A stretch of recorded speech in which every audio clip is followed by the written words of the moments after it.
밖이 상당히 덥죠?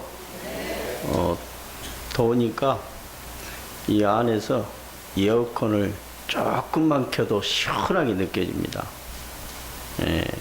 또 그리고 너무 에어컨을 세게 틀고 우리가 밖에 나가면은 날씨가 굉장히 따가워요. 그렇기 때문에 이 에어컨 바람도 조절해서 우리가 잘 활용을 해야 됩니다. 너무 시원하게 틀면은 밖에 나가기가 싫어지고 또 너무 따뜻하게 틀면은 더운 바람이 나오게 되면 안 됩니다. 그래서 적당하게 맞추는 것이 중요해요. 오늘 설법 주제가 뭔가요? 세간과 출세간은 둘이 아니다. 세간은 이 세상 생활을 이야기하는 것이고, 출세간은 이 진리를 추구하는 찾는 그러한 깨달음의 세계를 의미합니다. 그래서 이 세상과 진리는 둘이 아니다. 이런 내용을 가지고 법문을 해볼까 합니다. 요즘 니우에서 뭐가 열리고 있나요? 올림픽 열리고 있죠? 그래서 그 올림픽에서 보면은 메달을 딴 사람들은 참 남다르게 뭔가 특징이 있어요. 또 그리고 그 특징 중에 뭐냐 하면은 그 사람들이 할 수 있다. 할 수 있다. 이게 바로 뭡니까? 자기 체면이죠. 그렇죠? 그래요. 어려운 일을 할 수 있다. 이걸 이겨낼 수 있다. 이렇게 생각하면은 간단한 거예요. 아주 쉽기도 하고요. 제가 중국에 이렇게 가는데 중국에는 산들이 높아요. 높아요. 그런데 이제 한 70 먹은 그러한 노 교수가 있는데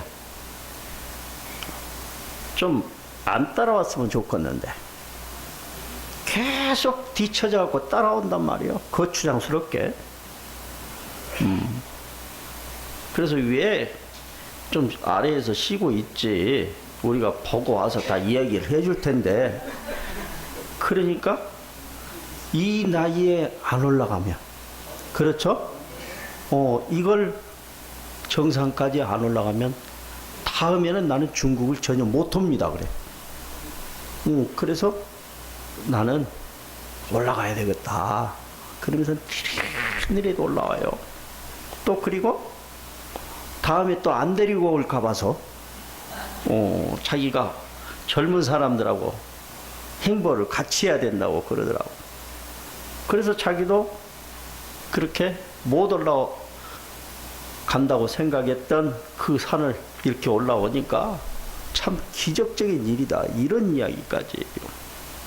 그렇습니다. 뭔가 그야말로 확신을 가진 사람들은 어떠한 일이든지 해낼 수 있다 이 말이죠. 해보기도 전에 우리가 포기하고 절망하면은 발전이 없는 것이다 이 말이죠. 그래, 이 올림픽이 열리면 바빠지죠. 바빠져. 바빠져요. 그래서 이제 서울에 지하철이 있는데 올림픽이 열리면 바빠지는 역이 있대요. 어떤 얘기일까요? 네? 중계역이 돼. 중계동에 있어요. 참. 요즘 국민학생들 방학했죠? 학교 가기 싫은 얘들이 가장 좋아하는 역이 어딘지 아세요? 장력이 돼요. 자, 참말로. 그렇게 해서 영이름을 아주 재미있게 이렇게 해석하는 사람들이 있더라고요. 숙녀가 좋아하는 역이 있대요. 에? 신사역. 신사역이잖아요. 숙녀들이 아주 좋아해요. 신사동 그 사람. 그러죠. 그래서 우리가 이렇게 더운 날도 이런 재미있는 이야기거리 가지고 한 번씩 웃고 이렇게 보낼 수가 있습니다. 슈타니파타에 보면은 함께 읽어보도록 합시다. 얕은 물은 소리내어 흐르지만 깊은 물은 소리를 내지 않는다. 모자라는 것은 소리를 내지만 가득 찬 것은 소리를 내지 않는다. 어리석은 자는 반쯤 물을 채운 항아리와 같고 지혜로운 일은 물이 가득 찬 연못과 같다. 이 말이에요. 이 말씀에 전부 다 동의하시죠? 그렇습니다. 항상 가득 찬 것은 무게가 있어요. 무게가 있어. 그리고 가득 차지 않고 그런 술에는 뭐요? 소리가 크다 이 말이죠. 그래서 저는 그런 생각을 많이 해봅니다. 하버드에서 화교사까지 왔다고 하는 우리 현각 스님을 보면서 상당히 뭔가 좀 현각 스님이 의아한 부분이 있다. 저는 이렇게 생각을 합니다. 우리가 승려가 되려면은 기본적으로요. 각 사찰에서 행자 생활을 해야 됩니다. 그리고 그 스님들이 시키는 일을 고분고분 잘 들어야 이제 승려가 되는 거예요. 저도 스님들한테 행자 생활 때 대들었다가요. 멍둥이로 내가 50대 맞고 승려가 된 사람이에요. 그러니까 굉장히 인내심이 강해요. 그건 평상 스님이 알아. 평상 스님한테 내가 빠따로 10대 맞았으니까. 다른 스님 4분이 또 빠따로 때려요. 야구방맹이가 부러져 버리더라고. 그래도 하나도 안 아파요. 왜? 그때는 승려가 되어야 되겠다는 이런 일념밖에 없어요. 누가 때리든 말든. 그렇죠? 예, 그런 거예요. 그렇게 해서 제가 승려가 된 사람이에요. 그런데 요즘에는 너무 승려를 쉽게 만들어 주니까 아무 말이나 해야 되거든. 가장 크게 문제다 이 말이죠. 그리고 현각 스님은 그러한 오랜 그러한 선수행을 했으니까 어떻게 해야 되느냐. 앞으로 한국 불교가 아니고 한국말은 잘 못하니까 영어는 또 유창이 잘하거든. 그러니까 해외에 나가서 전파도 하고 포교도 해야 된다 이 말이죠.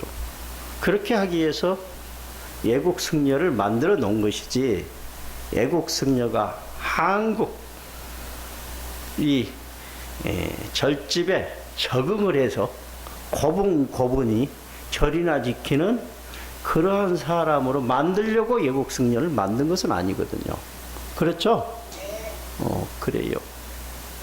그래서 현각 스님은 애국에서 나는 하는 게 좋겠다. 포교도 하고. 우리가 애국에 가서 해야 될 일이 아주 많아요. 그렇다 이 말이죠. 여기는 한국 스님들이 맡아서 포교해도 돼요. 그래서 애국에서 열심히 하다 보면은 한국에서도 투자를 해서 지원을 해서 애국에 사찰도 만들어 줄 거고요. 그렇게 할 수 있는 역량을 갖춘 것이 한국입니다. 한국이라는 게. 한국 스님들이 미국 말도 못하는데요. LA에 가보면 선원들이 몇 개 있어요. 사찰들도 있고. 여러분들도 한번 가봤을지도 몰라요. 예? 있습니다. 그래서 그렇게 해서 그야말로 부처님의 가르침을 전 세계적으로 뻗뜨리는 그런 유능한 그런 선사 스님이 되시기를 저는 간절히 그렇게 기도를 합니다. 우리가 세간과 출세간이 다르지 않다는 것을 저는 조금 다른 방면으로 이렇게 생각을 해봤어요. 어제 제가 모 기관장님과 이렇게 문화 행사를 하면서 그런 말을 해요. 그런 말을 해요. 당나라 소종만 군대가 왜 그야말로 백제를 멸망시켰는가? 우리는 어떻게 생각해요? 신라에서 요청을 해서 신라의 요청으로 그야말로 백제를 멸망시켰다 이렇게 보고 있는데 이분은 또 다른 생각이에요. 동남아시아 상권을 장악하기 위해서는 어떻게 해야 돼요? 백제를 당연히 칠 수밖에 없는 것이에요. 그래서 동남아시아 백기를 열기 위해서 그렇다. 그러면 고구려를 왜 정벌을 합니까? 그때 당시에는 고구려가 비단길 상권을 가지고 있는 거예요. 상권. 그렇다 이 말이죠. 그래서 이제 그렇게 해가지고 상권을 완전히 장악을 하게 되는 것이죠. 우리는 옛날부터서 상업하는 사람을 천대했죠. 사농공사 상. 사는 뭐요? 선비죠. 그러죠? 그리고 그 다음에는 농자 천하지 대본. 농업하는 사람들. 그 다음에 뭐요? 공업하는 사람들. 뭔가 생산해내고 공장들 말이죠. 그 다음에 상업하는 사람들. 그걸 뭘로 이야기합니까? 그걸 장사치다. 이렇게 했는데요. 정말로 나라가 부강해지고 경제력이 커지려고 하면은 이 상업이 제일 우선이었어요.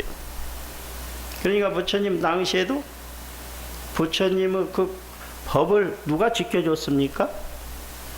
권력층에서 지켜준 거예요. 왕권들이 전부 다 불교 신자죠. 그러죠? 그 다음에 무역하는 사람들, 상업하는 사람들이 불교를 지원해 줍니다. 기원정사를 지은 수달타 장자. 이 사람은 완전히 장사꾼이거든요. 장사꾼. 그래요. 그래서 그 왕권과 그 경제력을 바탕으로 해서 불교가 성장하는 것이에요. 지금 현대도 마찬가지입니다.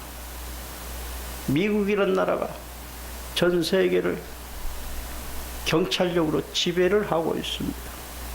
그리고 그 다음에 경제를 좌지우지 해요, 안 해요? 그렇죠. 바로 그거예요.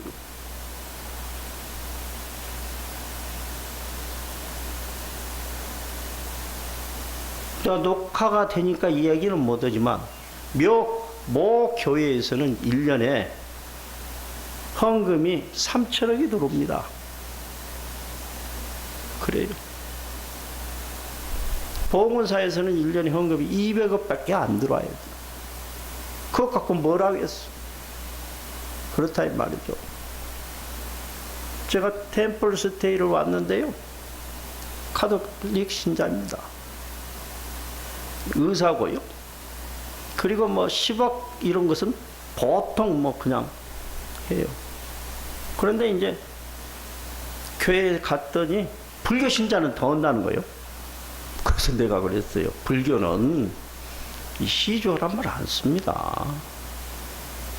우리는 불교 신자들이 내면 보시를 하면은 받는 거고 강요를 하지 않습니다. 그렇게 이야기해요.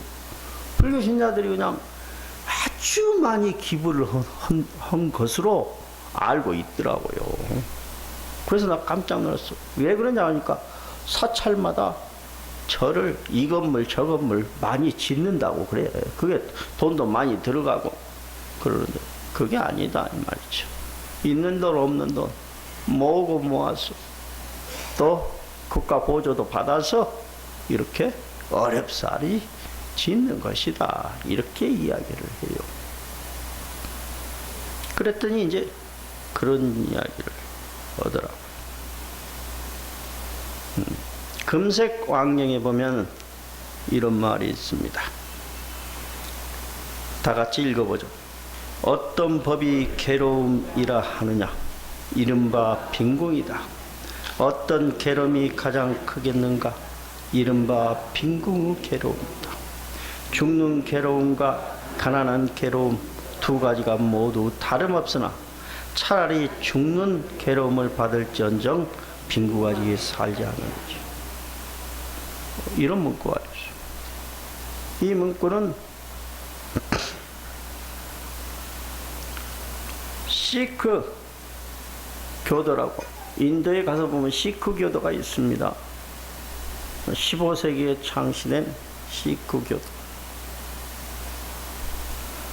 나나크가 창시를 했는데 이런 말을 했어요. 구걸에서 살려면 차라리 굶어서 죽어버려라. 이런 말을 했어요. 아주 잔인한 말같이 들릴지 모르지만 그런 말을 했기 때문에 시크 교도들은 열심히 삽니다. 구걸하지 않으려고. 그러니까 인도의 부호들 가운데 시크 교도들이 절반 이상을 차지해요. 그래서 사원을 세웠는데요. 암리차르 황금 사원이 있어요. 그건 호수 한가운데다 사원을 세웁니다. 황금 사원이에요. 무려 황금이 750kg이 들어갔어요. 그리고 그 호수 주위로 그 대리석으로 으까번쩍하게 전부 다 되어 있어요. 으리으리하게 많죠. 그래서 그 둘레를 이렇게 걷는데요. 자그마치 20분이 소요가 됩니다. 그 둘레만 걸어갑니다. 그렇게 거대한 그야말로 황금사원을 만들어 놨다 이 말이죠. 그리고 거기에 오는 사람들은 다 어떻게 해요? 밥도 전부 다 공짜예요. 공짜. 그리고 시크 교도가 돈벌이가 없어가지고 구걸하려면 그 황금 사원으로 오면 됩니다. 그 대신에 뭘 쓰느냐? 밥 한 끼 얻어먹는데 부모님 이름을 써야 돼. 그러니까 그야말로 아주 독립심이 강하고 그리고 아주 열심히 자기 인생을 살아가는 것이에요. 그러니까 여기 금색 왕경에도 보면은 차라리 괴로움을 받을지언정 빈궁하게 살지 말라 이 말이죠. 그러니까 어떻게 살아야 되느냐? 열심히 일하면은 누구든지 빈궁을 벗어날 수가 있다 이 말이죠. 우리 한번 봅시다. 40-50년 전에 저희 굉장히 못 살았잖아요. 그렇죠? 초가집에다가 잘 살아보세요. 새마을 운동해가지고 지금은 이렇게 잘 살았습니다. 그래서 세계 사람들이 와서 한국 보면은 놀래버린다고 하지 않습니까? 이 조만한 인구가. 그리고 예침을 수도 없이 많이 받았던 나라, 또 일본 강점기를 거쳐서 6.25 사변을 겪었던 나라가 전쟁 후 폐허 속에서 이렇게 그야말로 경제력이 발전했는가 놀래버린다고 하지 않습니까? 에? 그렇잖아요?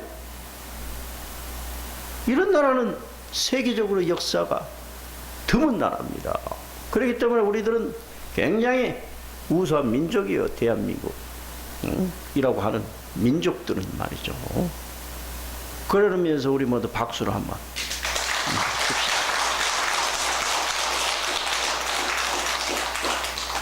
그래서 출애굽에 보면은 게으르지 않는 사람은 현세에서 많은 재산과 보물을 얻고 저절로 그 복을 받는다. 다른 사람의 존경을 받기 때문에 사람들이 그 말을 따르고 그 가르침을 받는다. 이렇게 이야기를 했습니다. 그것뿐만 아니라 벼력 안경에서는 그 직업을 부지런히 닦되 벌이 온갖 옷을 채집하듯이 나날이 항상 더욱 더하라. 밤낮으로 채물을 모는 것이 저 벌이 불어나는 것과 같네. 이런 말을 하고 있습니다. 여러분, 벌 굉장히 빨리 불어나죠? 무더기로 풍가하잖아요. 그러니까 자기 직업을 갖고 그 직업을 아주 부지런히 그야말로 수행하다 보면 자기도 모르게 전부 다 재산이 늘고 부자가 될 수 있다는 것이에요. 그런 것이다 이 말이죠.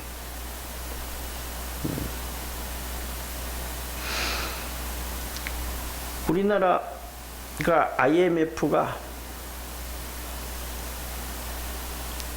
발생한 것은 1997년 11월 25일이었어요. 25일이었어요. 왜 그런 IMF를 겪게 됐느냐? 그 원인을 여러분들도 잘 알고 계신다고 생각합니다. 인도네시아, 필리핀, 태국, 홍콩이 이한위기를 겪고 있었어요. 그게 이제 전이 된 것이고, 우리나라가 그때 가장 눈부신 경제 발전을 일으켜냈어요. 그때가 1997년 이한위기 이전이 바로 뭐예요? 중국보다 우리가 더 잘 살았습니다. 그래가지고 중국 돈, 한국 돈으로 주면은, 그냥 몽땅이요. 그렇잖아요? 그래서 이제 거기 가서 막 마사지도 받고 막 돈 푹푹 쓰고 그때 막 돌아다녔어요. 중국 사람들 한국 돈 1,000원 팁 주면 좋아하고 말이죠. 그렇잖아요. 그때 중국의 임금이 5만원, 6만원이었어요. 그렇다고요. 그런 거다 이 말이죠. 그때 이제 너무 뭐요? 삼페인을 우리가 빨리 터뜨렸다 이 말이에요. 그때 이제 막 외국 여행도 하고, 그리고 예제품 고가품들을 막 그냥 수입에다 그냥 쓰고. 그런데 이제 그때 한보 철강이라든가 그게 이제 부도가 나기 시작합니다. 기업이 연쇄적 산미, 누코와 쌍방울, 혜태, 기아, 대우 대기업들이 막 부도가 나는 거예요. 그러니까 어떻게 되겠어요? 외국에서는 그 채권을 연장해 주지 않습니다. 예체를. 그러다 보니까 IMF가 오게 된 거다 이 말이죠. 그 IMF를 우리는 단시일 내에 극복을 했잖아요. 굉장히 이대한 머리를, 우수한 머리를 가진 민족이 이 대한민국입니다. 그때 IMF 겪었을 때 얼마나 많은 사람이 실직됐어요. 얼마나 많은 가족이 해체가 됐습니까? 그렇다 이 말이죠. 이렇게 경제력이라고 한다는 것은 사람들의 인간의 삶의 질을 완전히 바꿔놓고 마는 것이에요. 그렇기 때문에 과거에도 많은 전쟁이 있었습니다마는 뭐 때문에 전쟁을 일으킵니까? 경제권을 갖고서 전쟁을 일으킨 것이에요. 중국에서 일어난 아편 전쟁이라든가 이런 것도 전부 다 경제로 누가 지배하느냐, 그렇다 이 말이죠.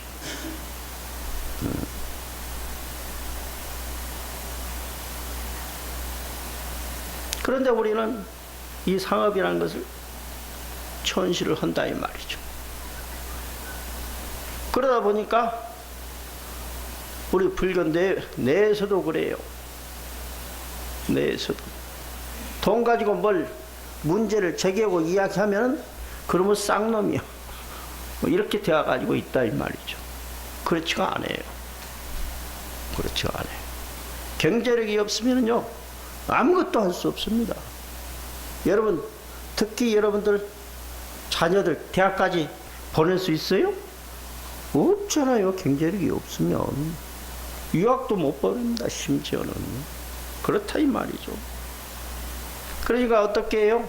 부처님께서는 제가 신자들은 열심히 그야말로 자기의 재능을 갈고 닦아서 벌처럼 일하고 그렇게 해서 많은 재화를 획득해야 된다, 이렇게 말씀한 거예요. 그리고 이제 가족을 위해서 사용해야 되고, 그리고 남는 돈들을 수도자를 위해서 사용해야 된다, 이렇게 말씀을 하고 계세요. 그래서 부처님께서는 여러분들이 생각보다는 달라요. 경제학자를 능가하신 분이다 이 말이죠. 그러니까 이런 말을 불경에 써놓은 거예요. 말씀하시고 말이죠. 그런 거예요. 그래서 앞으로도 불교는 어떻게 해야 되느냐, 실생각과 연계된 그러한 포교 정책을 펼쳐야 된다, 이렇게 이야기를 합니다. 일본은 여러분들이 성지순례 가보시면 알겠지만 사찰들에 전부 다 묘지가 있죠. 묘지가 있어요. 그러면 그게 뭐냐? 낙골묘예요. 그래서 그걸 떠들어 보면은 차자손손이 대대로 뭐요? 화장을 해서 거기다가 유골을 안치를 합니다. 그러니까 이제 신정 때 이럴 때는 전부 다 그 사찰에 갑니다. 가서 부처님한테 기도를 하고 예배를 드리고 그 다음에 어디로 가요? 산소에 갑니다. 이렇게 훈련이 되어 있어요. 그런데 여러분들은 산소 갔다가 초사흔날 되니까 느릿느릿 절에 오죠? 이건 잘못된 거다 이 말이에요. 이건 굉장히 잘못된 거예요. 사찰이라고 한다는 것은 인간의 생로병사를 그대로 책임질 수가 있어야 된다 이 말이죠. 그런 거예요. 그러니까 신라시대 때 대안 스님은 말이죠, 뭐 했습니까? 죽은 사람들 가서 화장해주고 장례식 치러주고 했던 분이다 이 말이죠. 여러분들 집안에 누가 죽으면은 스님들이 돌아보지 않으면 여러분들 굉장히 서운해요, 안 서운해요? 서운하죠? 그렇죠? 그런 거예요. 그래서 이런 제도들을 사찰에다 딱 묶어놔버려요. 그래서 사원에서 그 사원에서 확보를 해, 장례 부지를. 그래서 그 신도들이 죽게 되면 그 사찰에 낙골당에 묻히는 거예요. 묻히는 거예요. 그러니까 자연히 부처님께 절을 하고 또 거기에 가서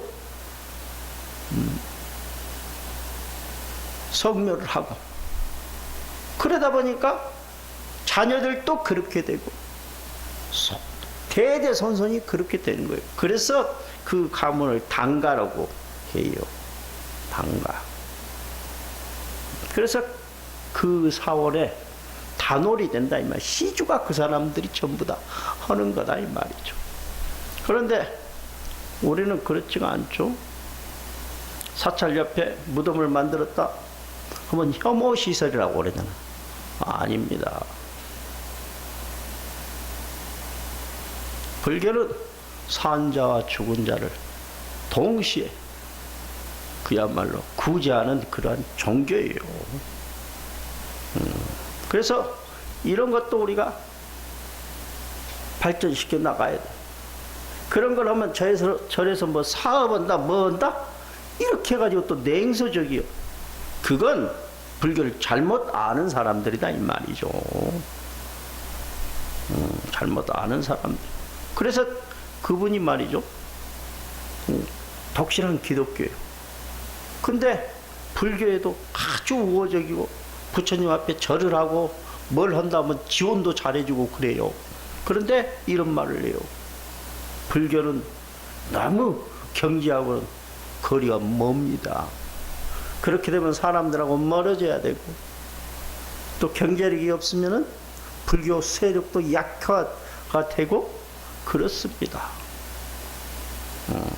그렇게 이야기. 그래서 그 말이 맞다. 저는 이렇게 생각했어요. 그래서 옛날에는 스님 저희가 어렸을 적에는 해인사에서 운영하는 대학이 있어요. 그 대학이 마산대학이라고 여러분 들어봤어요? 지금은 경남대학이 됐습니다. 경남대학 어마어마하게 크잖아요. 근데 우리가 운영하는 대학도 팔아먹은 거예요. 대학도. 근데 일본은 그렇지가 않아요. 유치원부터 중고등학교부터서 대학까지 불교 학교들이 너무나도 많아요. 너무나도 많아요. 요즘에 교육기관은 거의 정부 보조를 받죠. 그렇습니다. 그러면 교육기관은 천주교, 기독교가 불교보다 몇십 배 더 많아요. 그렇다. 병원 그렇습니다. 그러길래 제가 그런 말을 했어요. 불교는 하나의 거대한 그야말로 문제가 있었다. 우리가 조선시대를 거쳤지만은 그래도 불교가 우리 대다수 국민들이 불교를 믿고 있었습니다. 한일 합방 때도 마찬가지예요. 그런데 이제 예색 불교가 되다 보니까 스님들을 전부 다 결혼을 시킨 거예요. 결혼을 하게 되면 독립운동 할 수 있어요? 못하죠. 가정도 지켜야 되고. 그러다 보니까 한일합방 이후에 전부 다 예색 문화는 청산하자고 하는 문제가 운동이 일어나게 되죠. 그렇죠. 그러다 보니까 비구와 대처가 싸웠다 이 말이죠. 결국 그 기간이 경상도는 빨리 끝났어요. 전라도는 늦게 끝났어요. 그러니까 경상도는 불교세가 그만큼 강해졌어요. 전라도는 오래 싸움하다 보니까 그 기간이 길다 보니까 일부는 온불교로 전향을 합니다.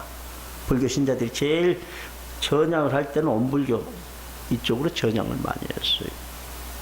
그렇게 된 거예요. 그러면 이 싸움이 길어지면 어떻게 됩니까? 결국에는 불교 신자들이 믿음이 약한 신자들은 다 떠나가게 되어가지고 있어요. 그래서 이와 같이 우리가 그 기간 동안에 교육사업이라든가 복지사업이라든가 이런 것을 할 수가 없게 됐어요. 그러니까 어떻게 돼요? 싸움을 하게 되면은 그 싸움하는데 경제력이 다 투입되어야 된다 이 말이죠. 그래서 이러한 과거의 그러한 적폐가 적폐 때문에 이와 같은 문제가 발생하게 됐다 그 말이죠. 그게 바로 인과입니다. 인과예요. 자, 지금이라도 어떻게 해야 됩니까? 우리는 힘을 모아야 됩니다. 힘을 모아야 돼. 저기 저 서원 노인복지관 직원들도 자기 월급에서 떼어가지고 십시일반으로 탁 떼어서 전부 다 시주를 해요. 에? 그렇게 해서 복지관을 우리 힘으로 운영해야 된다. 그렇게 자립정신을 갖고 그야말로 계속 그렇게 하고 있어요. 얼마나 좋은 생각을 가진 직원들이에요. 그렇죠? 박수를 한번 보내주셔야 돼요. 저 뒤에 있지만 저 사람들이 자기 급여의 일부분을 탁 떼어서 우리 복지원 통장으로 들어옵니다. 정말 고마운 직원들이요. 내가 해외 한번 여행도 시켜주려고 했는데 그렇지 못해서 너무나 미안해요. 미안해. 참 그렇게 해서 어떻게 되느냐? 우리가 십시일반으로 모아서 불교적인 사업을 해야 됩니다. 부처님 사업을 해야 됩니다. 이 말이죠. 증안경에 보면은 세 번째 다 같이 읽어봅시다. 만약 옷을 축적하여 선법이 증대되고 악법이 쇠퇴한다면 나는 그런 옷을 축적해도 좋다고 설한다. 옷뿐만 아닌 음식, 도구, 주택, 촌락 등도 마찬가지다 이 말이죠.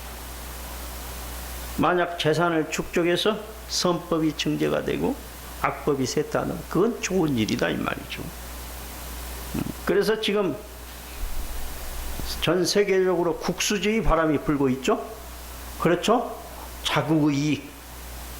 그래서 브렉시트가 그야말로 결정이 됐고, 그래서 미국에서는 트럼프 후보께서 국수주의로 가고 있고 그렇습니다. 그런데 부처님하고 말씀하고는 완전히 달라요. 재산을 축적한다고 한다는 것은 착한 일을 하기 위한 것이. 착한 일이라고 한다는 것은 바로 뭐냐? 그걸 공유하는 거예요. 공유하는 거예요. 부자는 가난한 사람과 그 재화의 일부를, 이득금의 일부를 공유하는 것, 이건 선한 것입니다. 선진국이 뭐요? 후진국을 도와준다는 것은 이건 착한 일입니다. 우리도 6.25 사변을 겪고 얼마나 가난했습니까? 선진국에서 초콜릿, 밀가루, 껌 이런 거 주잖아요? 얼마나 고맙게 생각합니까? 그렇죠? 그런데도 우리는 반미를 외치고 있어요. 참 미안해요. 참 미안해. 나는 그것을 보고 정말 한심하다 이런 생각이 듭니다. 사드 배치? 자국민의 생명을 보호하는데 반대요 이건. 그러면 대한민국 어디다 배치하란 말이에요? 이거 지역 이기주의?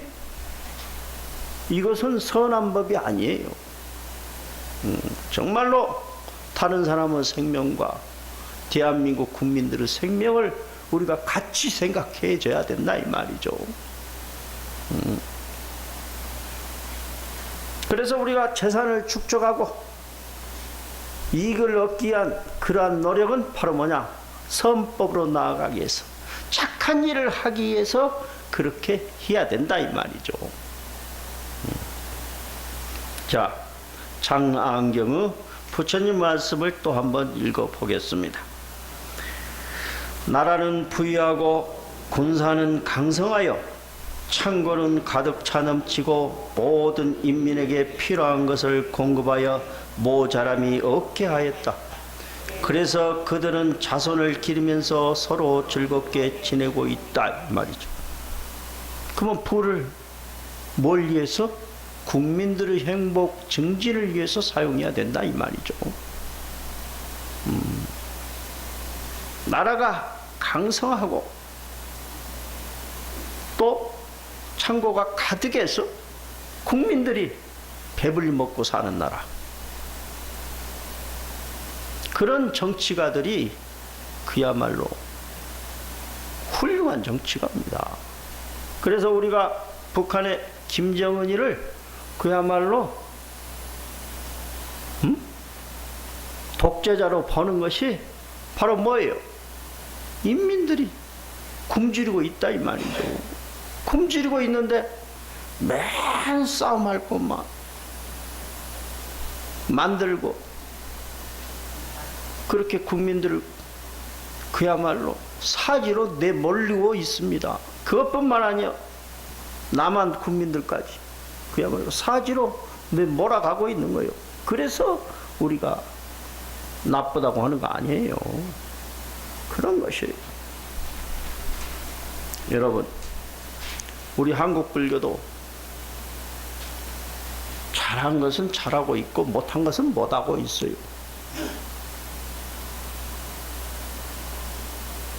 선수행 열심히 하시는 분들, 훌륭한 성철 스님 같은 분들이 제방에는 많습니다. 많아요. 애국승려가 여러분들 어디 봉암사에서 내놓으라고 하는 선방에서 몇 달 정진했다는 거 봤습니까? 못 봤죠. 한국 스님들 치열하게 선방에서 정진을 하고 있어요. 중국에서 오직 했으면 백장 스님이 그런 말을 했겠어요?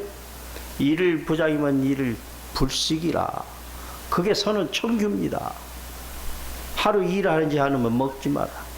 그 선방에서 손도 않고 빈장빈들 시주돈만 축내고 그러니까 낮에는 일해서 씨앗을 뿌리고 그걸 가꾸고 그걸로 자급자족하면서 저녁에는 수행을 해야 한다. 참선 수행을 해야 된다.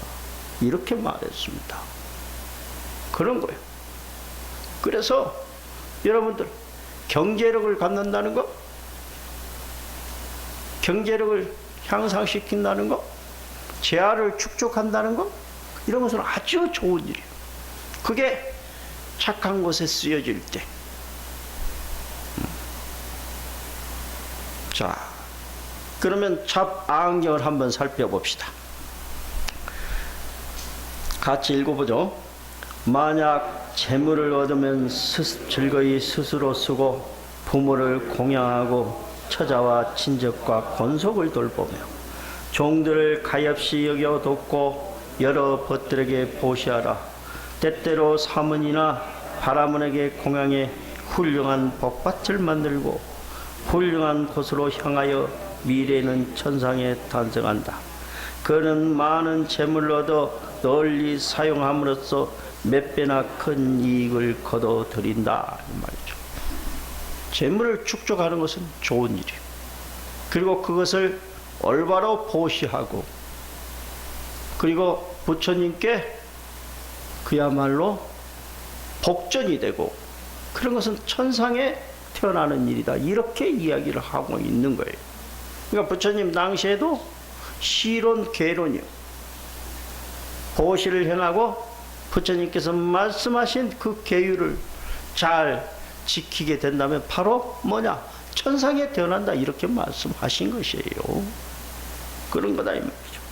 그러니까 불교 신자들은 가난하게 살아서는 안 됩니다. 가난하게 살아서는 안 돼요. 그리고 부처님께서 무소유라고 한 것은 승단에 이야기한 것이지 제가 신자들한테 이야기한 게 아니에요. 그렇죠? 그래요, 안 그래요? 그것도 제가 신자들에게 적용된다면 여러분들 일 않고 맨날 빈대빌들 놀고 그러면 다 무소유입니다. 무소유가 되는 거예요. 그렇지 않아요. 제가 신자들은 열심히 일하고 재화를 축적해서 처자를 돌보고 이 세상을 행복하게 하는 일에 힘써야 된다. 이 말이에요. 그러니까 우리가 어떻게 생각을 해야 돼? 이 승단도 할 수 있는 한 어떻게 해야 되느냐? 경제력을 많이 확보를 해야 됩니다. 그래서 그걸 부처님 사업을 하는데 유용하게 써야 되는 것이죠. 어려운 곳에는 도와주고 가난한 신자들한테는 장학금도 주고 어려운 사람들한테는 식사로 무료로 제공하고 우리 불교에 관해서 그런 것 해요 안 해요? 하죠? 그런 것들이요. 그걸 어느 단체가 체계적으로 제일 잘하느냐 못하느냐 이것 가지고 요새는 그 종교가 우수한 종교다, 열등한 종교다 이렇게 사회 사람들은 판단해 가는 것이에요. 그러니까 이 세간과 출세간이 둘이 아니야. 세간 공부와 출세간 공부가 둘이 아니에요. 부처님께서는 이 세간도 해박하게 잘 알았어. 그래서 세간해라고 그러잖아요. 화엄경에 이와 같이 적혀 있습니다. 다 같이 읽으면서 오늘 본문을 마무리해 보겠습니다.